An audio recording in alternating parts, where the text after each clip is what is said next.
the way I sort of define AI sovereignty is it's about creating interdependence with the US as opposed to where we are right now, which is this kind of like one-way dependence relationship, where essentially like we are getting all of these AI products from the US and we have very little stake in like how these are being made and how these are being deployed.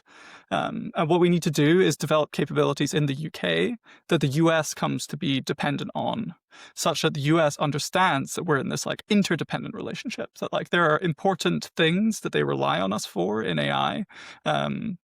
That means that when we reach some kind of like crunch point, when we're debating like regulation or how this technology should be developed or safety issues, that like they will have us in the putting a bunch of NVIDIA chips in a very fancy warehouse in the middle of the UK is not making the US dependent on you. You know, you're just like strictly a customer here. And it has other like benefits, you know, downstream and how you like use that compute. You can use that to like build new products and do new things with it.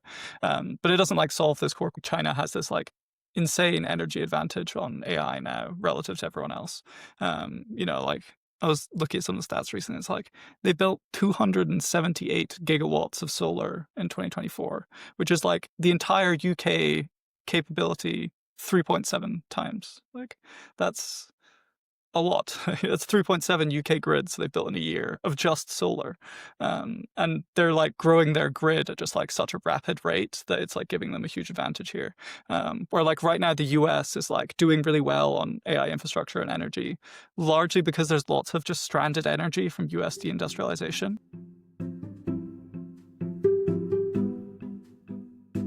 Hamish, you wrote this article as part of the Centre for Governance of AI Summer Fellowship. You're now working as an AI Policy Fellow, which is really cool. And I guess it'd be really useful if you could just sort of like lay out the main argument, I guess, of your article, which is called "Compute is not the answer to AI sovereignty." Yeah, definitely. Thank you very much for having me on. It's great to be here. Yes, this was work I kind of did at the Centre for Governance of AI for 3 months, really trying to explore these ideas of AI sovereignty, basically trying to get to the bottom of like, what do people actually mean when they're talking in the space about AI sovereignty, which I think there are not that many good answers once you start trying to scratch the surface. So yeah, I think like one of the first things I tried to do is just get a better definition of what AI sovereignty actually is, because it's a bit of a wishy-washy term. I think it's like trending towards becoming a bit of a like everythingism term, where you just sort of like add sovereign in front of literally any AI thing you want to do, so it just sounds more serious and it sounds better and it sounds strategic. But actually, it just like isn't the case. You know, lots of things are not sovereign AI and are still good, but you know, we shouldn't be putting everything into this bucket. But I think really the way you should think about sovereign AI is that it's this like big picture strategic dilemma where in the AI value chain, the kind of two dominant players are just by far the US and China. Both of these two just have like the strongest positions. They have the frontier models. They're producing the AI accelerators. They're just way ahead of everyone else.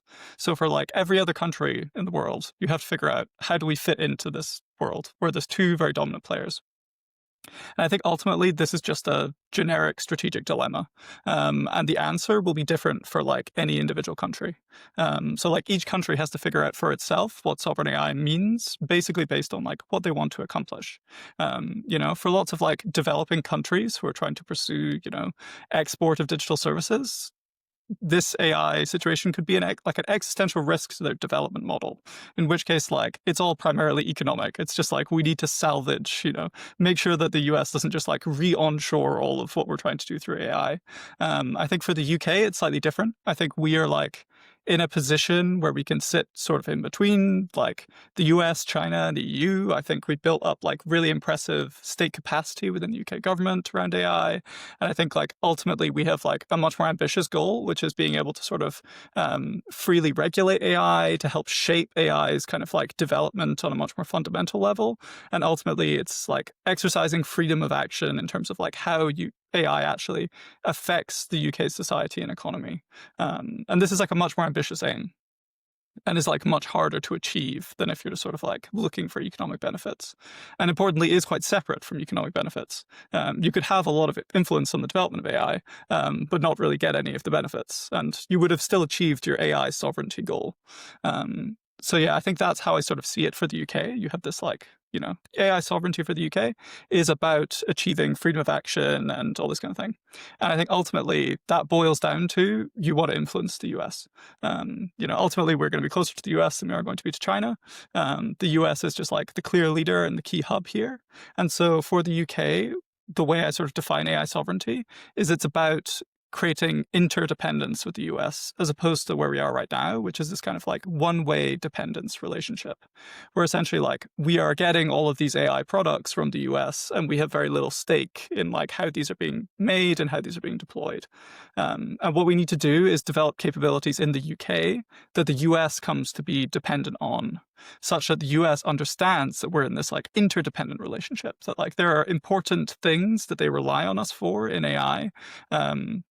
That means that when we reach some kind of like crunch point, when we're debating like regulation or how this technology should be developed or safety issues, that like they will have us in the room, that we like clearly have an important stake on this, and that we have some leverage over them, that if they like want to cut us out, this would be bad for them because they're like buying all these different tech capabilities. They rely on us for like important aspects of like how they're able to like deploy AI and use AI within their own like economy and military and government, etc. So I think this is ultimately like the most powerful frame, is like trying to get towards this interdependence situation. The challenge is that this is like incredibly difficult. The thing is that like everybody wants their own like ASML, the kind of like Dutch chip semiconductor manufacturing equipment maker, who has this like insane monopoly over the most advanced lithography machines that are like essential to making advanced AI accelerators. The issue is that this is just like there's not lots of these lying around. ASML was the result of like this incredible process of like decades long consolidation in like the uniquely neoliberal 1990s. In 2025, that's not the case. Everybody is trying to find their niche in the AI value chain. Everybody wants their ASML. And so it's like very hard to find one. So then I think, a lot of AI sovereignty discussions in the UK are a bit just like hand wavy in terms of like what's actually valuable for us to build. A lot of what people have landed on, I mean, a couple of years ago, it was like Brit GPT, we should be training models. I think people now understand probably that this is like not as good of a model and this doesn't actually really get us much leverage. And then there's questions around like, okay, so NVIDIA chips are the big deal. We want our own AI chips, which is like, fine, you can make a case for this. There's like, cool startups in the UK working on this. And I think this is like good. But I think it's just not clear that this is useful from an AI sovereignty perspective.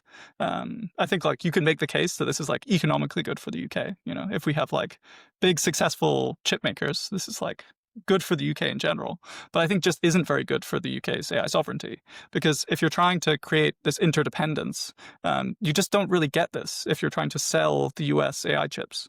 Because ultimately, the US has other AI chips to buy. Most of the other key players here, whether it's, NVIDIA, AMD, Google, Amazon, they're all doing this themselves. And even if you like carve out the specific bit of the value chain, if you say like, we're going to make our own AI chips, this does not give you in any way like independence in this value chain.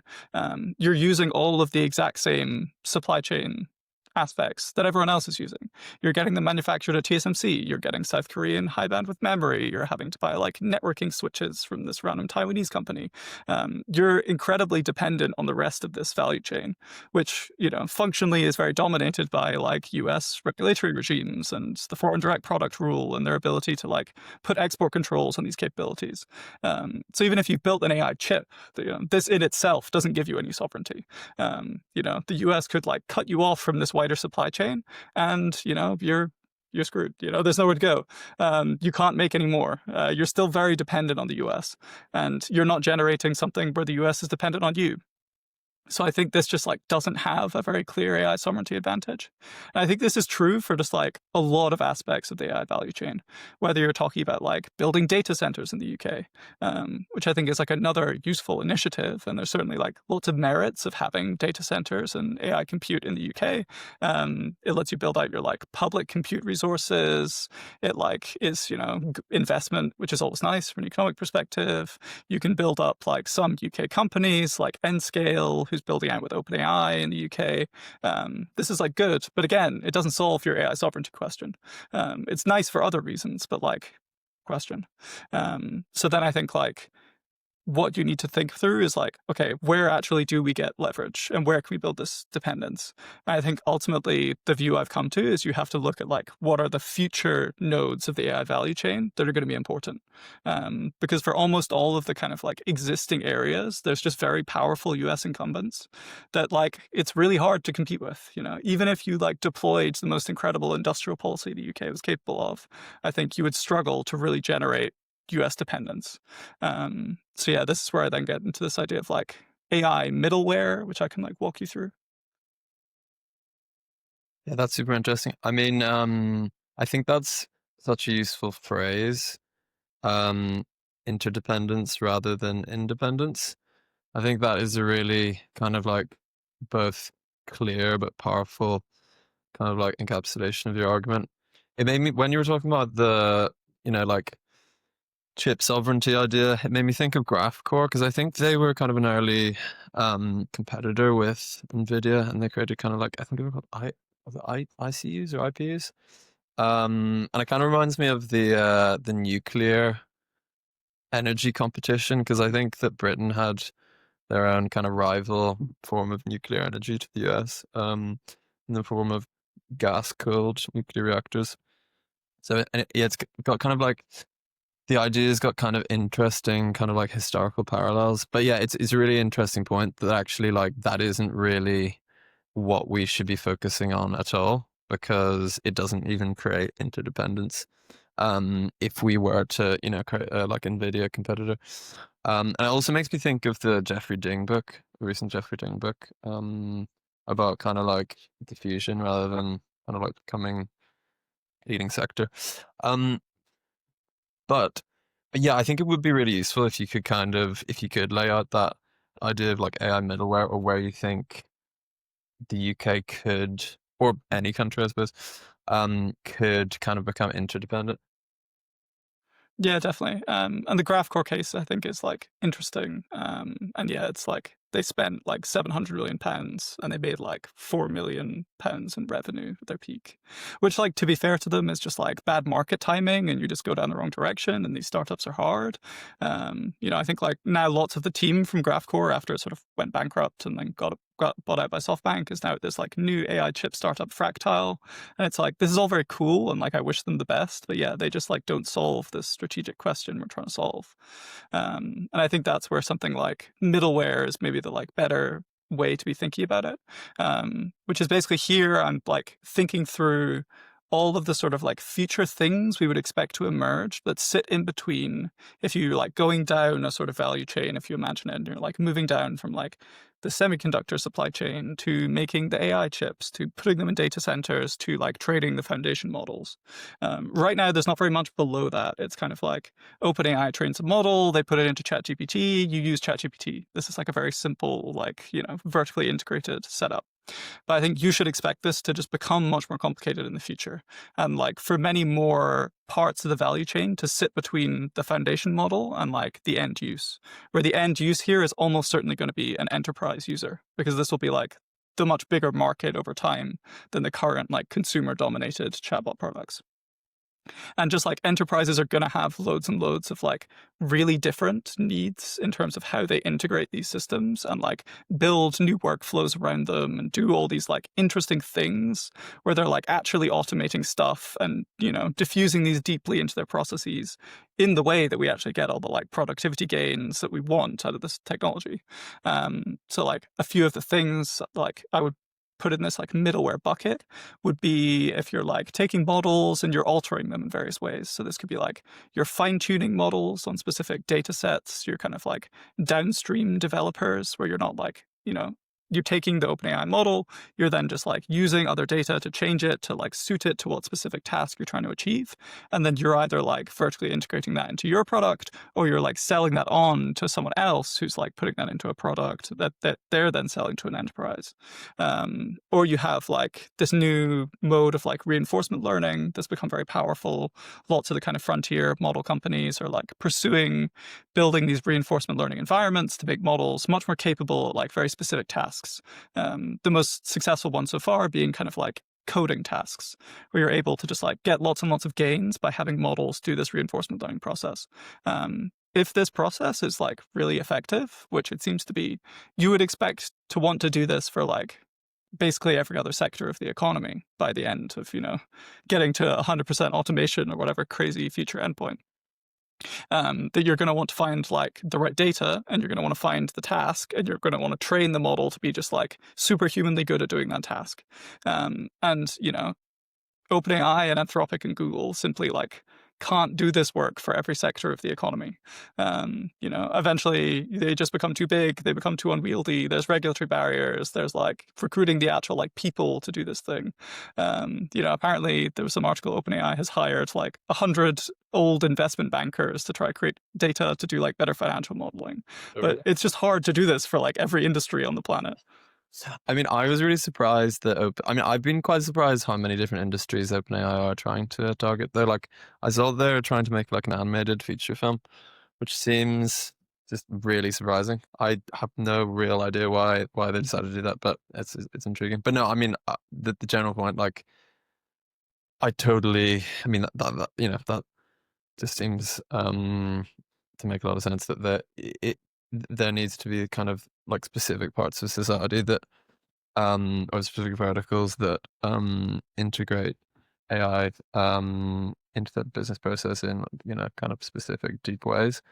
And I guess it tallies with a lot of kind of historical research about how like technological change happens. It takes like quite a long time to show up in productivity and involves changing business processes, etc. Which so like that's really interesting. And and I guess like specifically for the UK, because this kind of like AI middleware idea.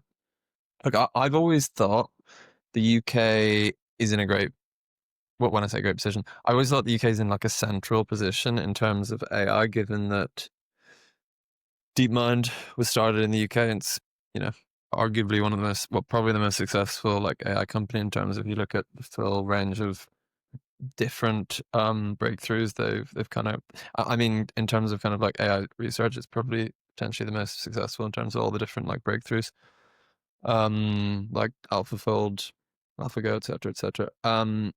And there's also just like a lot of important organizations like Stability and 11 Labs, organizations like that, and Anthropic and OpenAI have offices in London, for example. So I've always like kind of assumed that the UK was in a kind of like quite pivotal position, but it was, I think reading your article actually made me slightly rethink that in quite a useful way. But I guess like on to this idea of AI middleware, do you think that the UK specifically is in kind of a better position to be able to kind of like come in and be part, like have part of that kind of like AI middleware, because of the fact that it does have essentially a lot of like expertise, I suppose. Yeah, definitely. I mean, I think is like the UK's strength is being like really, really central on talent, right? Like we do really well on talent. We're like probably the best AI talent hub outside of the US and China. Our like key weaknesses is that we like don't have very much compute. We don't have lots of this like infrastructure based here. We haven't managed to have like one of the like leading frontier companies based here. DeepMind sort of being the weird exception where it's like used to be more UK weighted, and then they merged with Google Brain, and now it's like a bit harder to tell, how you should understand them. But I think this means that, we have lots of talent here, but we're not necessarily like getting a lot of benefit out of that talent. And we're not necessarily getting benefit in like strategic terms from having that talent here. You want to like turn this into like some more uniquely UK capabilities. And this comes to like some very just like long lasting issues with like British tech, in terms of, startups like struggling to scale, often just like selling to US buyers, chasing the US market instead of the UK market because of just like slower growth in the UK and regulations and et cetera, et cetera. But yeah, I think like middleware is one way that you like lean into this talent advantage, of like what the leading frontier companies of the US are doing is like this big bet on like huge infrastructure. They're building out like colossal amounts of this AI infrastructure, just like gigawatts and gigawatts. There's just like constantly more deals. The UK just like clearly cannot keep up with this, and I think it's not worth trying to keep up with this. But we can pursue this like different approach, where lots of these like middleware capabilities, you don't need that much compute ultimately. Like often you're just kind of like building software systems on top of these models to like make them more useful. So like to give one example, maybe lots of models right now, a big evolution this year has been like model context protocol and the ability for like models to like natively use tools as they accomplish a task for you.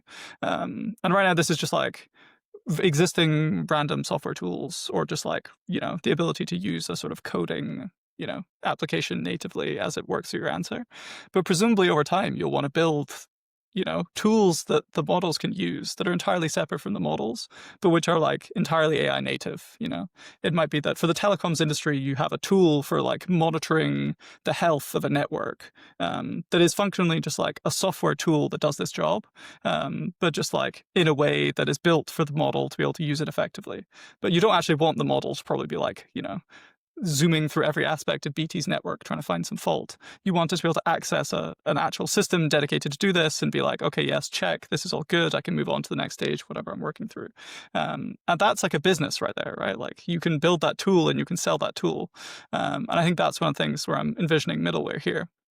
And so I think this is one where if you just have lots of talent and you just like get the right framework around being able to like have them create startups, build these capabilities and sell them on, that you could create this just like web of like, UK software focused companies, which means we can like build products faster, they can scale them faster. We can actually like create this interdependence much faster than if we were trying to like build hardware capabilities where it just takes a decade to, create something at the end of a long R&D process and get this to market and get it to scale. That actually you can like move at the pace of AI development in this sense by being very software heavy and avoid this like compute heavy models, but instead we're trying to build on these and create useful things that just like allow us to use these models in the real world. And I think, this like leans into this like talent heavy approach that I think is the right one for the UK. That's really interesting. Is there kind of like government policy that would help with that? Or is that something, or there are like other kind of conditions that would maybe stimulate that? Yeah, and I think like the government has been doing some very useful things here. Like I think the Sovereign AI Unit is like a very interesting project and has been doing some good work. They have like £500 million a budget to spend on like achieving this aim. I think this is good. I think like the AI Security Institute is like a hugely helpful thing here in terms of like, this is one area where you're like leading into this talent advantage. You're just like getting a really good cluster of talent within the government, building the government state capacity, but then also just like hopefully building up an agglomeration of different things around this. So one thing they've done is they're looking into like the AI assurance industry as like one potential useful area where the UK has an advantage, and DCIT has like given some money to this, and it's like very much on their radar. My view is basically you should just be doing all this, but just like doing it much more. That I think there's all this work happening, but there's like insufficient urgency behind it for like how quickly things could change and how powerful the capabilities could get. Like I really want the UK to be like having this leverage, not in like 10 years, but like in 2 years or 5 years, that I think you could have very important decision points in the near future where I want the UK to have this leverage, which means I think we just need to like just be much more aggressive in doing industrial policy in a way that the UK government has not traditionally done. And I think this is just like, you basically have your key levers, which is capital and it's talent, and compute, where compute is like kind of a function of capital. And you just need to like go super hard on these. So you have the Sovereign AI Unit.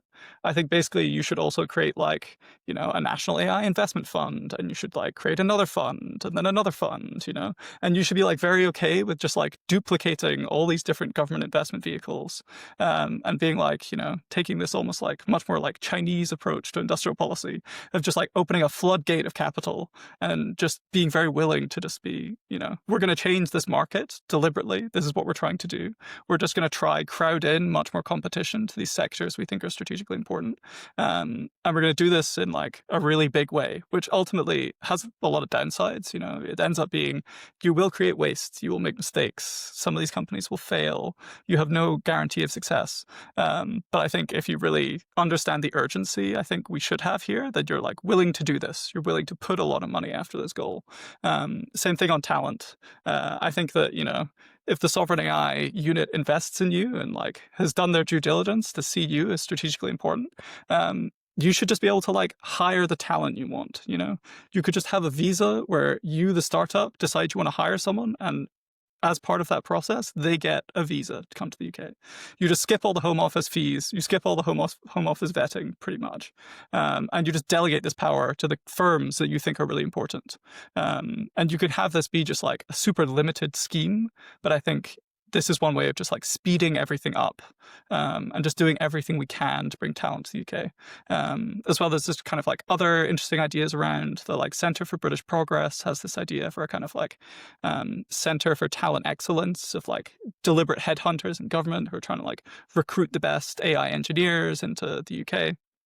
I think these are great ideas as well. I think you basically just want to be like maximally aggressive and just like pulling these levers of like capital and talent to just like bring as many people to the UK and like remove every barrier to them creating the companies that we want to exist. That is, yeah, that's a really interesting point, because I suppose right now, given some of the kind of like restrictions on studying in the US and stuff like that, I imagine there's lots of like PhD students who might be interested to come to the UK. It also reminds me of, because I mean, I know Joel Mokyr just won the Nobel Prize for Economics, and as far as I understand, like one of his main arguments about why Britain was kind of central to the Industrial Revolution was this idea of kind of like tinkerers and people who like a kind of dispersed network of different like intellectual societies, like people from like the Birmingham Lunar Society, who went on to kind of like tinker with different types of technologies, which became hugely influential. And I sometimes wonder about that. Like, is there something around supporting like a dispersed kind of like experimental culture? And maybe the best example I've seen of this is maybe like Kaggle. I don't know if you know Kaggle, but it's like an online like data science competition thing. And like, I feel like that's a kind of like, I mean, yeah, that's one example of kind of like a tinkering sort of like, it's like experimental culture. But yeah, so I think it's like a really interesting idea to like lean into the UK's kind of like wealth of expertise and kind of like capacity of it, of you know, the people. I think that's really interesting. And I guess because but one thing I was going to ask about what you were saying about the kind of like funding, I thought that was a really interesting point about basically just providing more of it, and it's fine if there's like overlapping kind of like pools of funding. Um, and I also thought your point about like the AI assurance industry is really interesting, because I mean, it does feel like the UK has a lot of important kind of AI safety and AI governance organizations. Um, and but one thing I was going to say is, with that kind of like funding policy, like some people might say, okay, like we shouldn't be picking winners. Um, I have heard Tim Wu, I think he's called Tim Wu, who's like an American, kind of like academic slash policy, like well, I think he's involved in like the Biden administration, but he has the argument that kind of like you can sort of like pick sectors and ecosystems kind of thing, rather than like picking particular like companies. What would you say to that? Is that like is that potentially like a challenge to kind of like funding, even funding like the kind of like expertise and stuff, and also things like funding like, let's say, a more thriving like safety and assurance industry, kind of thing. Do you think that's a challenge, that thing of like maybe picking, like it's hard to pick the right ones? Yes, I think this is just like always the challenge with industrial policy. I think like, maybe a counterexample of like who I think is doing a bad job on this is like France or Canada, where both of them have kind of landed on like national champion, like model development companies, where you have like Mistral in France, where you had like ASML invested in Mistral and they're getting lots of support from the French government. And it's like, the French government wants to like preferentially use their models and this kind of thing. You have the same in Canada with Cohere, where the government has given like quite a lot of money, like hundreds of millions of Canadian dollars, towards like helping Cohere build out AI infrastructure in Canada. Clearly viewing this as like a sort of like national champion firm. I think this is like a really bad idea. Like both these companies have demonstrably fallen quite far behind the frontier in terms of like the actual models they're producing. They've fallen really far behind in like the infrastructure they have access to, and they're like really far behind in how much actual money they're making. They're making, I think like 100 to 150 million euros / Canadian dollars, when like OpenAI and Anthropic are like charging ahead to like, tens of billions of dollars worth of revenue a year. And this is just like a complete disparate relationship. And like, the frontier model developers are just going to be on this like insane flywheel and just be like way too far ahead of you. And they like make models that are way better, and then they make their open source models an afterthought, and the open source model is better than your closed source one. Like your business model is kaput. So I think this is like a really bad case of them picking winners. I think this like sector approach is like much more interesting.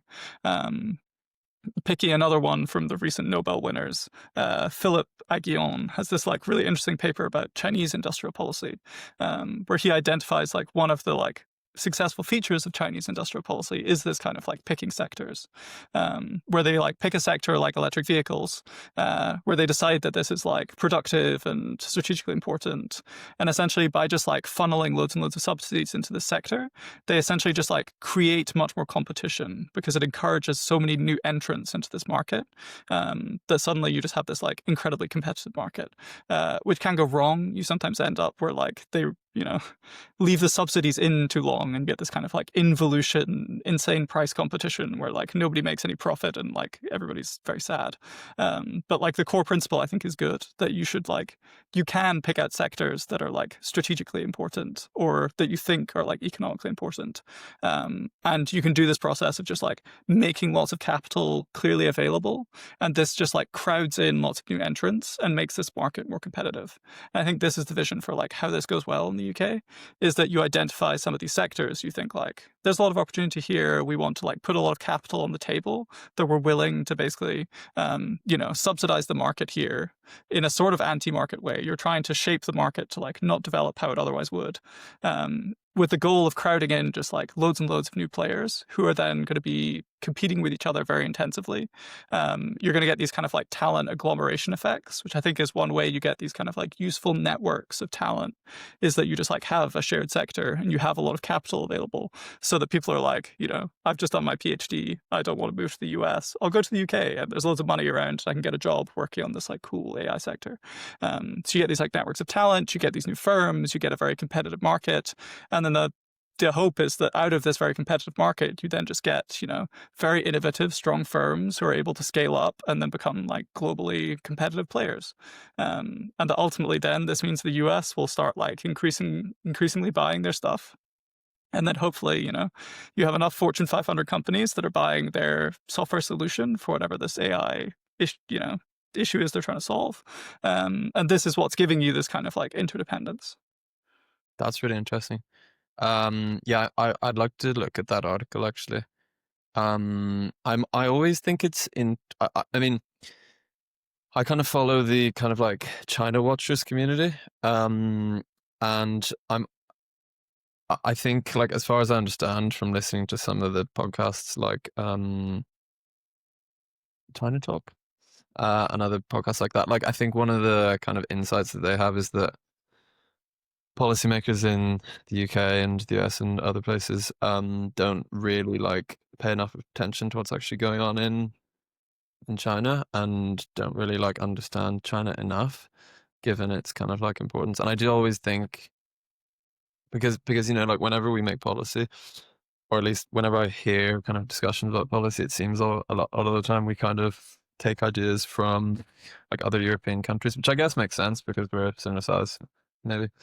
But yeah, I always think it's interesting that people don't seem to, or at least people people that I hear talking don't seem to like take as many ideas from like Southeast Asia or China. But one thing I was gonna, yeah, one thing I was gonna ask though is like, are there any countries that you think are doing this well? Like, are they're approaching AI sovereignty well, and maybe like creating some sort of like interdependence.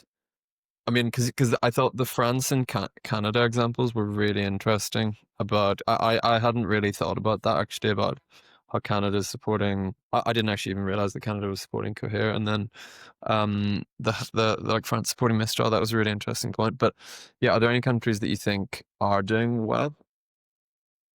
Yeah, I think it's basically just countries that have been able to figure out like what their advantage is and be able to capitalize on this in some way. So I think like Singapore has done very well here, which like is partly a result of the fact that Singapore, I think, just like has really good state capacity and had already done lots of work around like getting data centers, upgrading their industry, building up themselves as like this key hub between the US and China. I think they've basically just been like doubling down on this strategy that like makes a lot of sense for Singapore. That your entire gambit is that you're like sit in between the US and China. You be a really good talent hub. They have their own like national AI strategy 2.0. They're trying to like triple their like AI practitioners in Singapore to like 15,000 people. And I think this is just like a robustly like smart strategy. If you're Singapore, this is the strategy you want to do. And they've just been very successful in that, like Singapore and now like Johor in Malaysia, just across the border, is like the key AI data center hub in all of Southeast Asia. There's like huge investments by like ByteDance working with Oracle in Malaysia. Singapore has like become a really key hub here. They have the like Singapore AI safety hub. This is just like, I think, one example where you have a middle power that just like has a really clear sense of what they're trying to achieve and just has like state that's very like focused and willing to achieve this. And I think this is like going well. The UAE is another interesting one, where I think, again, they sort of understand what they have to offer, which is like loads of capital and loads of energy. Realize that these were two things that like everybody else wanted and capitalize on this quite well. They signed all these various deals with the US, all the kind of major US AI players coming and building out data centers in the UAE. I think once you sort of get below the surface of it, it's like slightly less clear how good this is for the UAE. They were very, very smart in that they timed their announcement really well. Where like when they announced all these different like data centers, they were like the largest ones in the world that had been announced. And subsequently, much bigger ones have been announced in the US that all come before the ones in the UAE. But still, everyone has the impression of like, wow, the UAE is at the frontier, which they probably aren't. And like, the business model of how good it is to basically just like be a landlord for a giant warehouse in the desert is like slightly questionable. But I think it's still like a good strategy and like clearly gives them leverage. And they have some like interesting ideas around exporting AI to the global south. And this is like, it's a strategy. And they're like making lots of bets on it. They're making the right bets, I think, if you were trying to carry this strategy off. And I think this is like, they clearly have a sense of what they were trying to achieve and they're working to achieve it. And I think otherwise they're just like, it's hard to find countries that like have a sense what their advantage is, partly because for most countries they don't have much of an advantage. This is like, an incredibly sophisticated value chain that just doesn't flow through that many countries. You have a lot of challenges as well of like, a lot of what you really care about is talent, but talent is very mobile. So it's a big issue for like Latin American countries, where you might have good AI researchers, but they're all just going to like move to the US or Europe. It's hard to like build up a sort of domestic base and work from there, which actually makes these kind of like AI sovereignty discussions like really, really difficult. You're really like struggling to build any advantage, let alone build a strategy to capitalize on that advantage. So yeah. That's really interesting. Yeah, I mean, because to your point earlier about every country wants to have an ASML, like the Dutch do. There are, I mean, because Germany and France, I believe, do actually have quite important companies in the kind of like AI value chain. Like, I believe that Germany has is it Carl Zeiss SMT? Like Zeiss, yeah. Zeiss, yeah, the optics and laser company, which I think like Germany microscope, you know, machine learning. I think they've got like a long tradition of I actually have a friend who goes to this. He's an artist, but he goes to this like glass making like conference in the Black Forest every summer. So I think there is like a tradition of like it's probably like an ancient, really not ancient, but really old tradition of kind of like German expertise in kind of like glass, which is kind of interesting that they do seem to make like lenses for ASML and stuff like that. And I think they have like kind of chemicals, which again is a really old German industry, like they have like chemicals companies and stuff. But yeah, as in it's interesting. There are, as you said, there's only like a handful of companies. It's basically like France, Germany, the Netherlands, and then like South Korea, maybe, and Japan. But like other than that, is that right? They're kind of the countries that do actually have companies Yeah. in the supply chain. Yeah, because I Um, think right now, like the question of leverage is just like very tied to like the semiconductor supply chain, and like most countries don't have a lot of stake in the semiconductor supply yeah, chain, but yeah, like South Korea, Japan, Netherlands, Germany, they really do, and that just sort of gives you a leg up. yeah. And it's interesting because I suppose going back to your point about the UAE have worked out that their advantage is, well, part of their advantage is that they have, loads of energy, loads of like fossil fuel based energy. Um, I mean, do you think that the UK should accept that, like, because the UK relative to other countries doesn't have like a kind of like energy advantage, I suppose. Do you think the UK should kind of just accept that, or do you think I don't know if this is very naive, but I have heard some people arguing that like AI is an opportunity to build really like comprehensive renewable energy infrastructure. Do you think that's like a kind of like realistic possibility that a country like the UK should be considering? Yeah, it brings me like great pain, the energy situation in the UK. I would wish it were not how it is. Um, and I do think that like AI is an opportunity to like try to change this. That like right now we're just in a very bad position on energy. This is very bad for AI. It's also just like very bad for loads of other industries and loads of other reasons. And I think there is a good case that AI is like it helps you encourage lots of these like more innovative energy solutions. It kind of is a bit of a forcing mechanism to help you confront some of these just like long running, the grid is super slow and we need to like, spend lots of money on expanding the grid, on building interconnections. We need to just build out lots more like, generation capacity of renewables. I'm very supportive of like trialing new things like small modular nuclear reactors and just like building out more of the kind of like traditional nuclear power stations. I think all of this is like really good. The issue is it's just like, even if you speed it up to like my dreams of how fast it could be, it's still quite slow. That you're trying to compress like a real like decades long project into maybe a decade if you're being like super ambitious.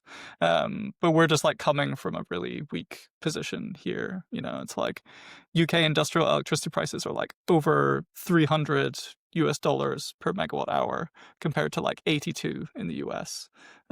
This is just like really tough. You're just dealing with just like way, way higher prices, and you're dealing with just this like long accumulation of like issues and challenges. And yeah, I think AI is a good forcing mechanism to help us try solve some of these, but I think the UK cannot rely on fixing these problems in the medium term. I think we like keep working at them, but like if we're trying to build our strategy for like, trying to achieve things in the world, we can't rely on solving these problems because I think they're just like so difficult.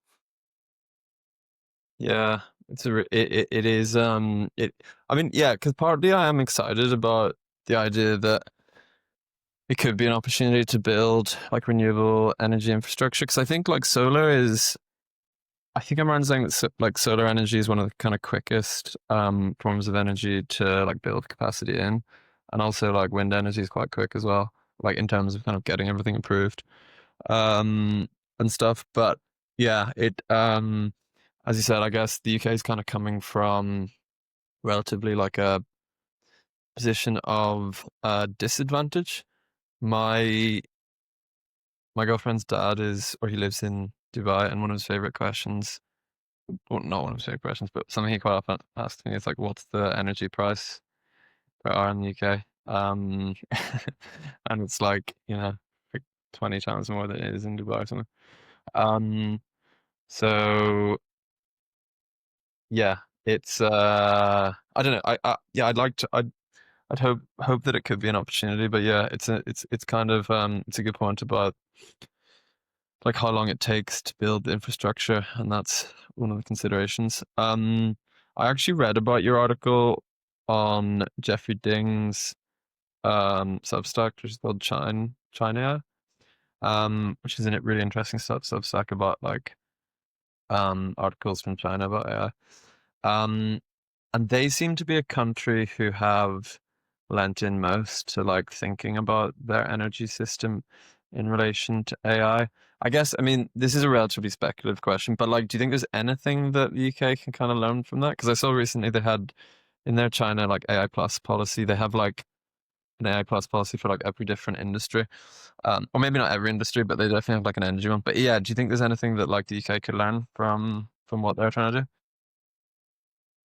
Yeah, and I think like in terms of just like making clear plans, having them be ambitious, and then just like really ruthlessly executing on them is just like really strong. And it's just back to these like industrial policy questions. I think they do this well. And I think this is like clearly really paid off in energy. Like China has this like insane energy advantage on AI now relative to everyone else. Like I was looking at some of the stats recently. It's like they built 278 gigawatts of solar in 2024, which is like the entire UK capability 3.7 times. Like that's a lot. It's 3.7 UK grids they've built in a year of just solar. And they're like growing their grid at just like such a rapid rate that it's like giving them a huge advantage here. Where like right now the US is like doing really well on AI infrastructure and energy, largely because there's lots of just stranded energy from US deindustrialization. So you can get a lot out of basically just like all these random plants in the Midwest that like no longer make cars, but there's still like some legacy transmission infrastructure that you can capitalize on and just like very quickly build up new data centers. The issue for the US is then like in a couple of years they start to run into like actual bottlenecks of you've used up all this like easier spare capacity lying around. You have to do much more difficult things to actually grow your grid and like connect all these new energy sources to the data centers. And there's like lots of interesting solutions people are talking about of like building behind the meter energy, of doing some ways to reduce like peak energy demand such that you just like shut the data center down for like a couple days a year when it's like super cold or super hot, and like when the grid is under like peak strain. So there's like stuff there, but then the advantage for China is that they're just like, scaling their grid by a huge amount every year. So when you're like, oh, we need to add another 10% for AI, they're like, sure, why not? We can like, build more solar panels in the Gobi Desert. And I think they just have such a big advantage here. The issue for China, if we're kind of, diving into Chinese AI, is like they don't necessarily have the compute and some of the other pieces to like bring this strategy together. Of their like AI plus strategy, I think is like very interesting, and I think the kind of adoption focused mindset is like very smart. So yeah, like Jeffrey Ding was my supervisor for doing lots of this work, and his book is great on this in terms of like general purpose technologies. The really important process for national power is like you need to diffuse them very widely through your economy and do this in like a very like deep and meaningful way to unlock the productivity that like just accelerates all your other aspects of national power. I think the challenge is that like this is just hard to do. Like the targets in their AI plus strategy are like really ambitious. It's 70% penetration of like AI by 2027, 90% by 2030. One, it's unclear what this means. Two, it's unclear if you can actually like do this. There was this whole like DeepSeek craze earlier this year where like suddenly the central government goes, everyone needs to adopt DeepSeek. And there was this very interesting article Jeffrey translated that was like, telling the story of these actual way this went, which was people bought these like DeepSeek in a box where it's like a big AI chip that just has DeepSeek already running on it. And all of these state-owned enterprises, they buy this thing because they've been told they need DeepSeek. And they like use the thing for like, a week. And they realize that actually DeepSeek V3 is like it's a fun model, but it's not that useful. There's like a reason that we haven't seen all the crazy productivity gains yet. Just like having this model does not unlock incredible AI gains. And I think basically the vibe of the article was that now all of these just like sit in a cupboard somewhere, so you've like ticked the box of like adoption. But the challenge is that like adoption is really hard, and you need to bring together having really capable models with like having large scale compute infrastructure and having just like a very sophisticated like cloud business and digital economy, which is like one area where China actually is still quite far behind, in that their cloud market is just generally like much lower quality than Western cloud offerings. The like adoption of like digital cloud services is just a lot lower. You have this situation of like, there's a very advanced tech industry in China, Alibaba, Tencent, Huawei, these are like leading incredible tech companies. But China is huge, and most Chinese companies are not like Alibaba, Tencent, and Huawei. Where like actually the median US Fortune 500 company is much more technologically sophisticated than maybe the median, Shanghai Composite Index 500 companies. And this is a big issue for China. So I think there's definitely things to learn in terms of having this very like adoption focused mindset. But then we can also kind of learn from like, what do we think is actually going to hold them back? Which is really having this just like sophisticated firms having the compute availability, having access to the best models, which is where actually we can do all these things. Wow, that's really interesting. I didn't know that about the DeepSeek in a box, and it kind of makes me think about generally in this space. One of the differences that I've heard people talk about between building kind of like AI infrastructure compared to building other technological infrastructure in the past, like I don't know, fiber optic cables for internet or train lines, or like electricity infrastructure, is that like the GPUs go out of date really quickly. Kind of like DeepSeek in a box kind of goes out of date kind of quickly potentially if there's like new models, and it kind of, I feel like it does also kind of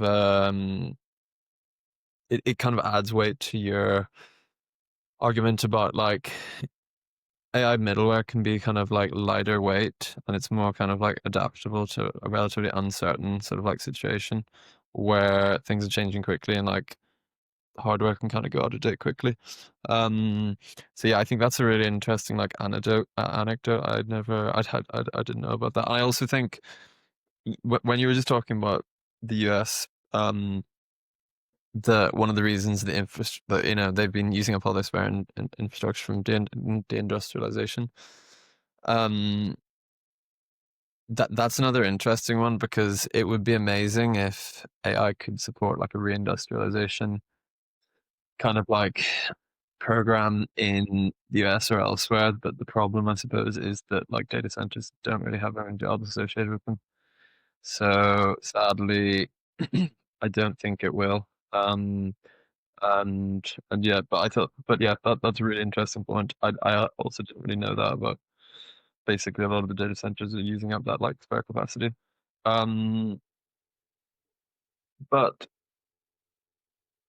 so this is I mean, it's interesting because like we've talked a lot in this conversation about kind of like historical sort of like comparisons or historical analogies that might be needed and or like are used and needed. And I was interested to get your take on the argument of David Edgerton. So he wrote a book called The Shock of the Old, where he basically argued that, well, he tried to think about use rather than invention as the most important kind of like process in technological change. And then also he argued that like lots of new technologies are wrapped up in older ones. And I wondered whether you think, like, is that way of thinking useful at all, do you think, in considering AI? And like AI sovereignty, like the idea that maybe like older technologies are going to be as important as kind of like newer ones in a kind of like potential AI age.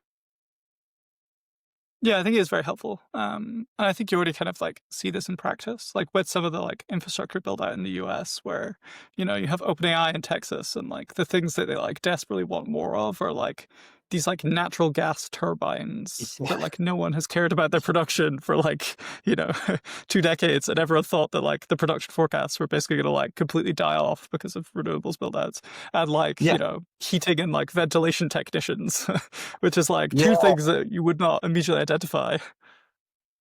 yeah, and SMRs, because you were talking about small modular reactors as well, like the nuclear um energy small modular reactor. Because I mean, I think I'm right in saying they're invented by like the British Navy in like the 1950s or something like that. But yeah, they're kind of coming back in. That yeah, but and that's really interesting.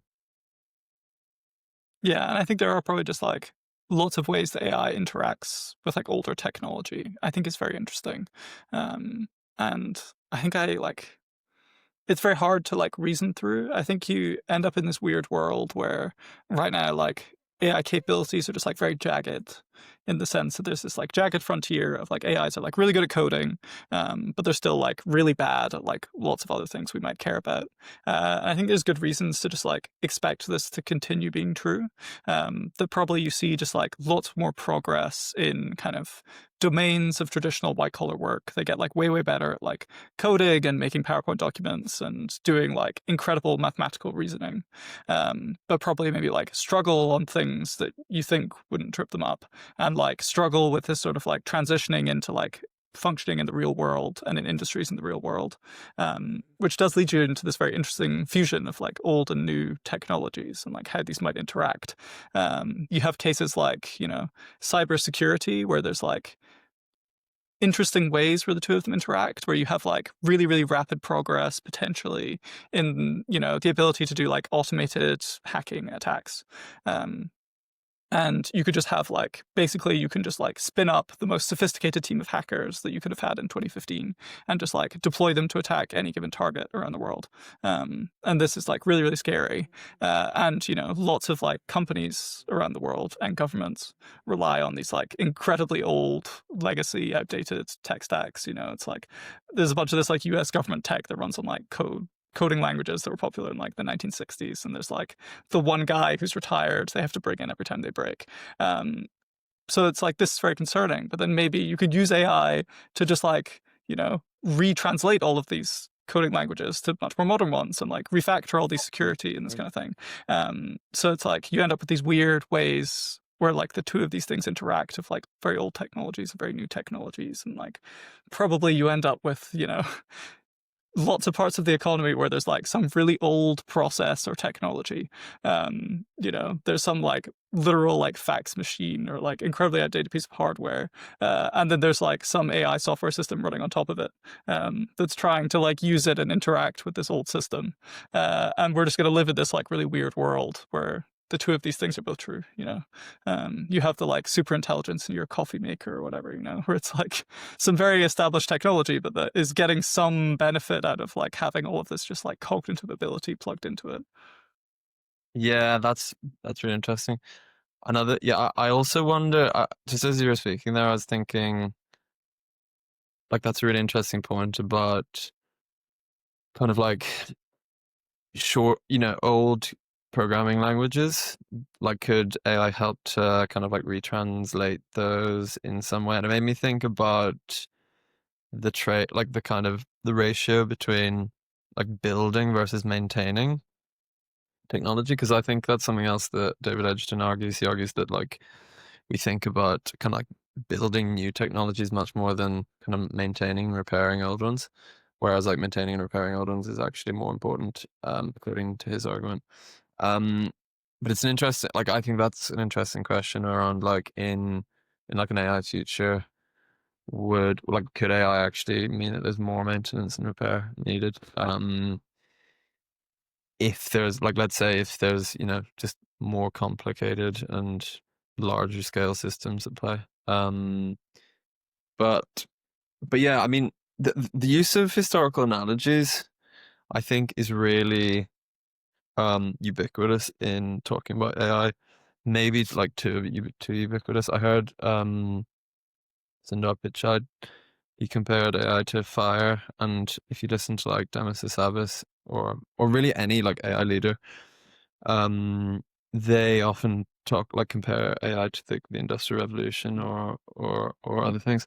And I've heard, I mean, some people say that like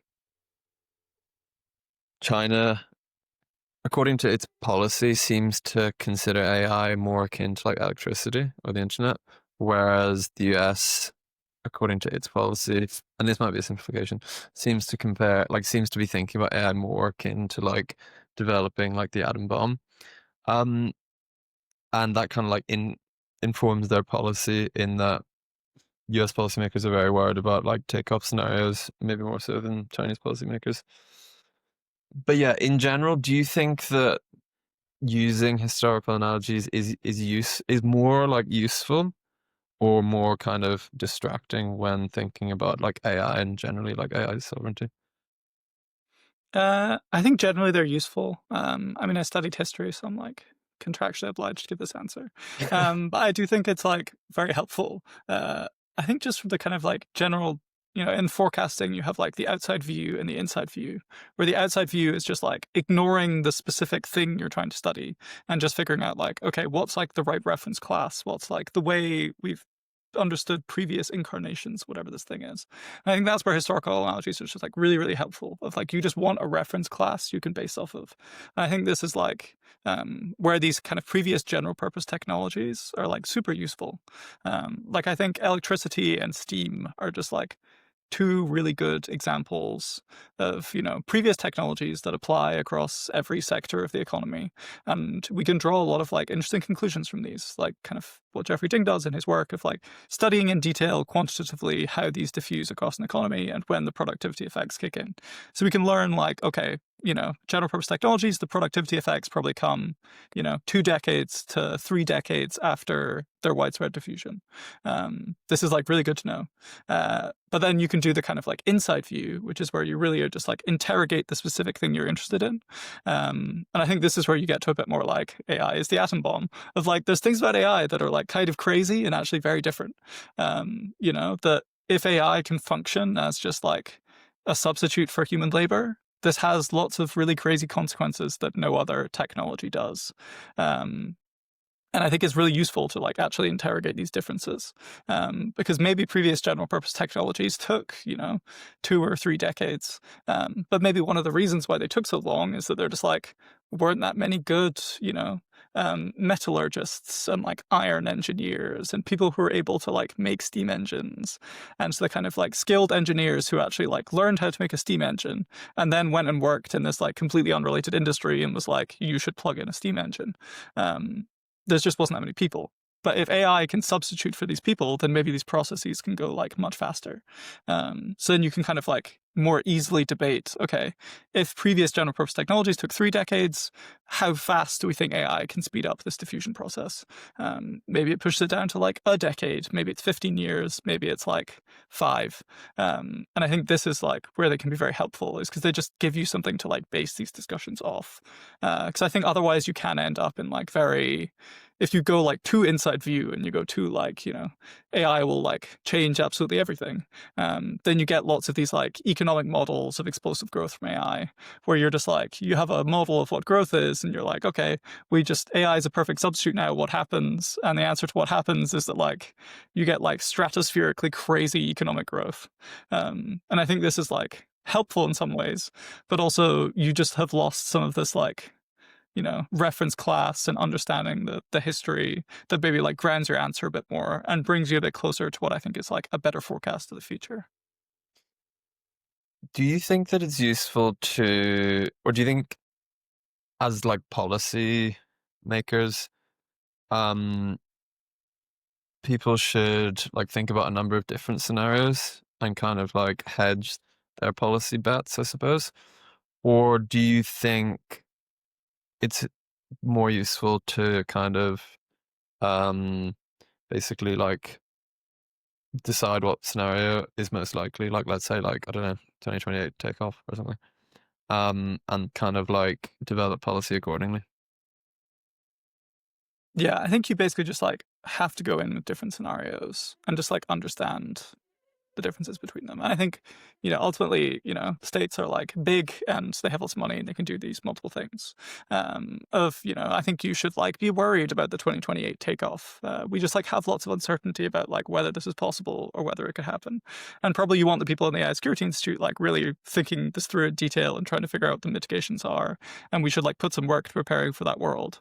But then equally, I think like the AI as electricity, the AI as normal technology is like also true that there's just going to be like lots of like actually in practice very like boring mundane ways that AI is diffused across the economy. There's going to be like so many really dull pitches to venture capitalist investors about AI for X random thing, and lots of them will be like very useful and will give us good economic growth, but they're just like not very interesting or flashy, and you should just have people working on thinking about both of these worlds. And yeah, from a policy perspective, it's tricky because sometimes you'll end up in like trade-offs between the two of these. You know, there are some things you might do to prepare for this like crazy takeoff world that are like unhelpful for this other general slow diffusion normal technology world.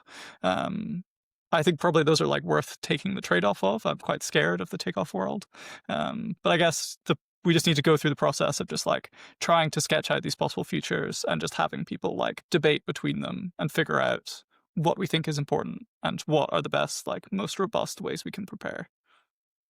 I agree. This is the last question that I was going to ask. What is your kind of like best case scenario for kind of like, yeah, what's your best case scenario for how like AI plays out?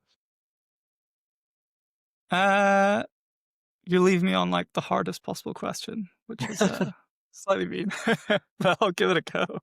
Um, I think, we have the first easy box of like, it doesn't kill us all, which is like, yay. This is excellent and is like a pretty necessary condition.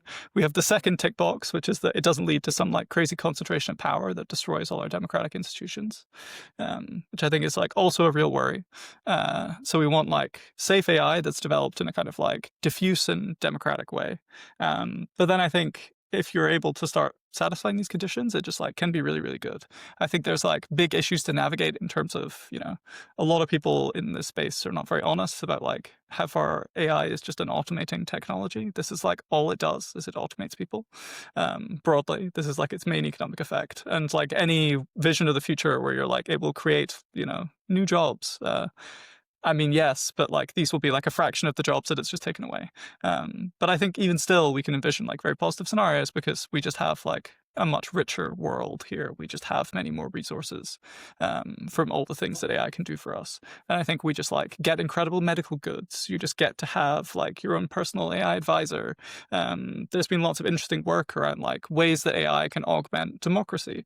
Of actually make some maybe like really interesting direct democracy systems possible because I can like tell my AI in much richer detail what my political preferences are. And then AIs themselves can aggregate these much more easily in a way that like electoral systems are just like not very good aggregating functions for people's democratic preferences. So I think like ultimately the kind of like flourishing positive world is one where just like everyone is richer, everyone has much better healthcare, everyone has better governance, and people can just like live freer, happier, richer lives. And I think like this is hopefully the goal that we can work towards.